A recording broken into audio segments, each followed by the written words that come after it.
Ассалаумағалейкум, сәлем Түркістан. Сіздермен мен Абылайхан, және де бүгін біз Тәукехан даңғылы 272-ші үйде орналасқан Books in Turkestan кітаптар дүкеніне келдік. Себебі қалада кітаптар дүкені өте аз. Және де осының ішіне кіріп қазір тамашалайтын боламыз. Және де видеоның соңында біз сіздерге сыйлық ретінде 3 кітапты ойнатамыз. Оның шарттарын білу үшін видеоның соңына дейін тамашалаңыздар. Олай болса ішіне кірейік. Саламатсыз. Міне бүгін біз Books in Turkestan кітаптар дүкеніне келдік. Көріп тұрғандарыңыздай ішінде кітаптар өте көп. Бірінші қатарды көріп тұрғандарыңыздай балалардың кітаптары. Пайғамбарымды танығым келеді деп аталынатын бір кітап. Өте керемет кітап, себебі иманды бала ешқандай арамдыққа, зұлымдыққа бармайды. Сондықтан балаларыңызға осындай керемет әдебиеттерді алғыңыз келсе, Books in Turkestan дүкеніне келіп алып берсеңіздер болады. Тіпті менің атым Қожа керемет роман болып шыққан, сонан балаларға арнап кішкентай түрмен де комикс сияқты қылып шығарып берген. Көріп тұрғандарыңыздай, өйткені бұл бір шығарылымнан кейін екінші шығарылымды алып оқу үшін, қызықты ету үшін. Балаларға арналған әлемдік әдебиеттерді де көріп отырмыз, және де 5-6 жасар балаларға оқытылатын сабақтардың да тізімі бар. Арасынан мына комиксті көзім шалып отыр. Бұл Человек-паук. Жастардың Марвелдің ең мықты персонаждарының бірі. Вдали от дома, пролог, Питер Паркер жайлы керемет шығарылым. Алғаш фильм ретінде де, мультфильм ретінде де кең таралған. Ал мына қатарларда әлемдік классика. Арасынан Александр Дюманың 3 мушкетер, 3 мушкетер кітабын көріп отырмыз. Бұл 19-шы, 18-шы, 19-шы, 20-шы ғасырларда кітаптар болса, келесі қатарда қазіргі 21-шы ғасырдың жазушыларының кітаптары, яғни әлемдік классиктерінің. Арасындағы ең мықты қазіргі жастардың көп оқитын кітабы бұл автор Элчин Сафари болып табылады. Оның кітаптарын аламыз десеңіз, міндетті түрде келіңіздер. Егер сіз өзіңіздің әпкеңізге, анаңызға, не болмаса қарындастарыңызға, құрдастарыңызға кітап сыйлағыңыз келсе, осы жердегі Эмма Скоттың 5 минут жизни деген кітабын сыйлауға кеңес беремін. Жалпы кітаптар көп, әсіресе нәзік жанды аруларымызға арналған. Келесі қатарда бізге ең керек балалардың қиялына ерік беретін фантастикалық жанрдағы кітаптар арасында әлемге танымал болған «Властелин колец» Джон Толкиннің кітабын көріп отырмыз. Және де бұл кітап арқылы шыққан фильм Оскардың 11 жүлдесінде алғанын ұмытпайық.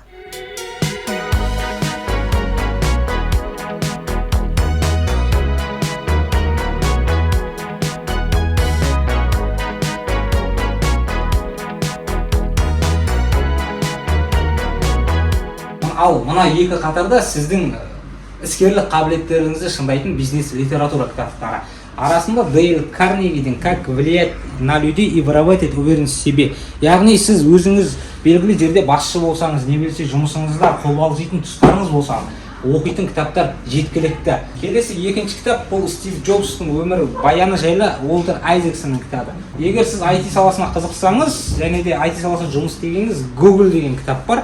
Дәл осы кітапханадан таба аласыз, және өзіңіздің болашақ мамандығыңыздың не жайлы екенін біліп бере аласыз. Және де жас бизнес саласында ең танымал кітаптардың бірі бұл Роберт Кийосаки, бұл автор болып табылатын «Богатый папа, бедный папа» кітабы. Ең кең таралған бизнес литература кітаптардың бірі. Бұл жерде баланың екі әкесін салыстыру жайлы, яғни досының әкесі және өз әкесін.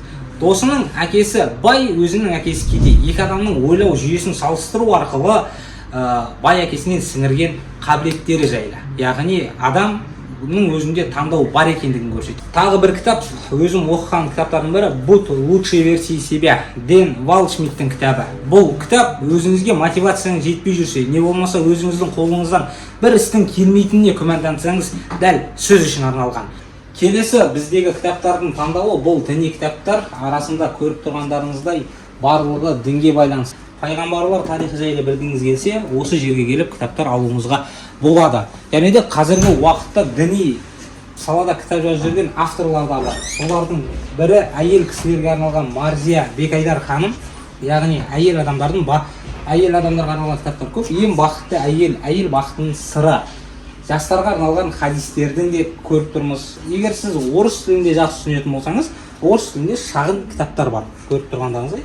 Ал енді соңғы қатарға келсек, бұл жерде қазіргі қазақ бизнес литература авторлары.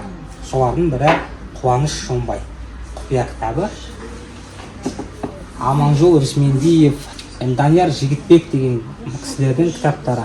Және де қазақ тіліне аударған бизнес литературада кездесек болады. Солардың бірі Қылышсыз самурай, Китамо Масаоның кітабы, Джон Кехоның Түйсігімен ойла, яғни подсознание может все кітаптары барлығы бар. Және де егер сіз өзіңіздің өміріңізді жоспарлай алмай, ол үшін күнделік керек болса, бұл жерде де күнделіктер бар. Яғни 2022 жылы жетістікке жететін адамның күнделігі. Уақытыңызды басқара алмай жүрсеңіз, Шынар Әділованың тайм-менеджмент кітабын оқысаңыз да болады. Біз мына жерден мына кітапты тауып алдық. Бұны кездестірмейміз деп ойлап едік. Данияр Жігітбек ағамыздың не үшін үйлену керек кітабы. Яғни көк түсі жігіттерге арналған, қызғылт түсі қыздарға арналған. Бірақ ішіндегі мәлімет бір. Кітаптардың барлығын таныстырып шықтық, алайда бағасын айтпадық. Бағасын қазір сіздерге Диара ханым айтып беретін болады. Қайырлы күн, Сәлем Түркістан оқырмандары, біздің кітап магазиніне қош келдіңіздер. Қазір біздің Абылай ағамыз көрсетіп кеткендей, және де айтып кеткендей, кітаптардың бағаларын айтып шығарып боламын. Бізде жаңа айтып өттік, детский, яғни балаларға арналған кітаптарымыз 1000 теңге, 500 теңгеден 3000-4000 теңгеге дейін барады. Ал енді біздің хит болған, яғни бүтін әлемге танымал болған иностранный литература деп айтамыз ғой. Осы кітаптар бізде 2000 теңгеден 3000 теңгеге дейін барады. Ал енді романдарымыз қазір бізде жастарымыз оқып жүрген, сұрап жатқан, бұлар 4,5-нан 5000-6000-ға дейін барады. Және де біздің кітаптарымызды қазір көбі сұрап жүрген романдар, мысалға айтатын болсақ, Эмма Скоттың романдарын қазір бәрі қызық оқып жатыр. Мен де солардың ішіндемін. Осы кітаптарды сыйлық ретінде тартсаңыз да болады, көрсеңіз де болады.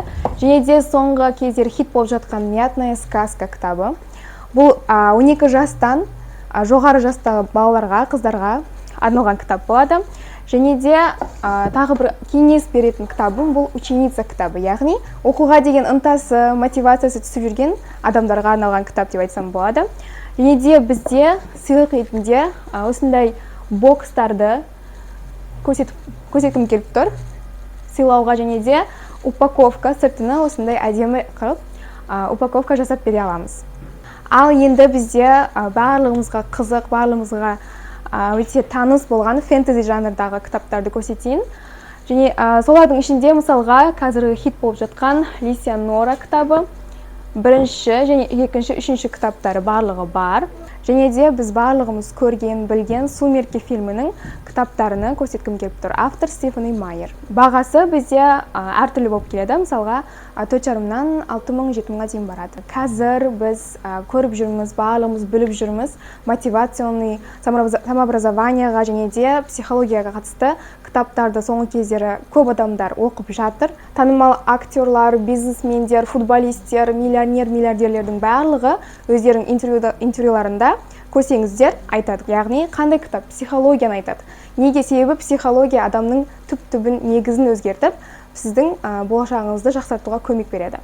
Және де осыған орай біздің барлығымызға танымал болған Наполеон Хиллдің кітабын көрсетейін. «Думай и богатей» кітабы. Өзім оқығанмын, өте әсерлі, өте күшті кітап. Көп жақсы инсайттарды ала аласыздар. Және де бұл жерде Дейл Карнегидің кітабы мысалға «Как вырабатывать уверенность в себе» кітабы. Және де жаңа тағы айтып өткендей, мысалға әртүрлі брендтерге байланысты кітаптарымыз, мысалы Netflix компаниясының кітабы туралы қалай шықты, қалай құрылды сияқты осындай кітаптарды көрсеңіздер алсаңыздар болады. Бағасы 6000 және де 7000 арасында болады. Енді келесі бізде Стив Джобстың кітабы, жаңа көрсетіп өттік, бір ауыз айтып өттік. Мишель Обаманың кітаптары, бұлардың да бағалары көбінесе 4,5-нан 10.000-ға дейін барады, үлкен кітаптарымыз. Бұл кітаптарды біздің осындай болашақта жоғары деңгейге көтеріліп, және де бизнесмен немесе миллиардер болғысы келетін әрбір оқырмандарымызға кеңес беремін. Ал енді біздің хит продажадағы ежедневникті көрсетейін. Бұл Германияда шығарылған 6 минут ежедневнигі. Бұның ішінде, бұл ежедневник ішінде әртүрлі кеңестер берген. Күнді қалай өткізу, қалай жазамыз, не істейміз, қандай инсайттар бар. Және де біз күнімізді, уақытымызды қалай дұрыс қолдануымыз керектігі туралы информация берілген. Өте қолайлы және де ыңғайлы ежедневниктердің бірі. Бағасы бізде 5,5 теңгеден жоғары болып келеді. діни кітаптарымыз. Қазір білесіздер, Рамазан айы келіп жатыр, және соған байланысты барлығымызға иманымызды күшейтіп, және де діни кітаптарды оқуға кеңес беремін. Және де біздің бағаларды айтып кетейін. Діни кітаптарымыздың көбінесе төменнен жоғары қарасақ, бұлардың барлығы сондай төменде 1,5-нан 6.000-ға дейін барады бағалары. Барлық кітаптардікі 1,5-нан 6.000-ға дейін бағалары. Және де соңғы кезде шығып жатқан Марзия Бекайдардың кітабы «Нет боли, есть воля» және «Воля Творца» деген кітабы. Бұлар бізде 5,5 теңгеден болып келеді. Ал енді қазақша психологиялық кітаптарға тоқталып кетейін. Бұлардың бағалары өте тиімді, және де басқа қалаларға қарағанда бізде арзандау болып келеді. Бұл кітаптар бізде 2,5-нан 6.000-ға дейін барады бағалары. Біздің дүкеніміз осынан 4 жыл бұрын 2017 жылы ашылған болатын. Ол кезде біз онлайн түрде жұмыс жасадық, яғни Instagram желісі арқылы. Бірақ қазір кеңейіп жатырмыз, дамып жатырмыз. Және де соған байланысты бізде әртүрлі қолайлы, ыңғайлы жағдайлар туғызып жатырмыз біздің оқырмандарымызға. Мысалға, бізде доставка бар, қала ішінде, қала сыртында да бар, басқа городтарға да бар. Және де Каспи рет бар. Және де Каспи приложениесіне кіріп, магазиннің ішінен өзіңізге керекті кітапты заказ бере аласыздар. Біздің инстаграмымыз Books in Turkestan. Ал енді сіздерге сыйлыққа беретін кітаптарымызды түсіндіріп кететін боламын. Бұл жерде бізде бірінші кітабымыз Лайфхактар кітабы, Данияр Жігітбектің өте танымал болып жатқан соңғы кітаптарының бірі. Келесі кітабымыз бізде Молоко и мед кітабы, Рупи Каурдың. Қазір всемирно известный деп айта аламыз. Себебі бұл кітапты өте көп адамдар сатып алып жатыр, және де көп позитивный, положительный отзывтар қалдырып жатыр. Келесі кітабымыз менің ойымша барлығымызға танымал болған Наполеон Хиллдің «Думай и богатей» кітабы. Олай болса, сіздермен болған Абылайхан және Диара Books in Turkestan дүкеніне келіп кітаптар алып жүріңіздер. Және де біздің бүгінгі ойнатылып жатқан кітаптарымыздан құр қалмаңыздар. Шарттары: лайк басасыз осы видеоға, және де астына бір сөйлемді комментарий жазасыздар. Олай болса, келесі кездескенше.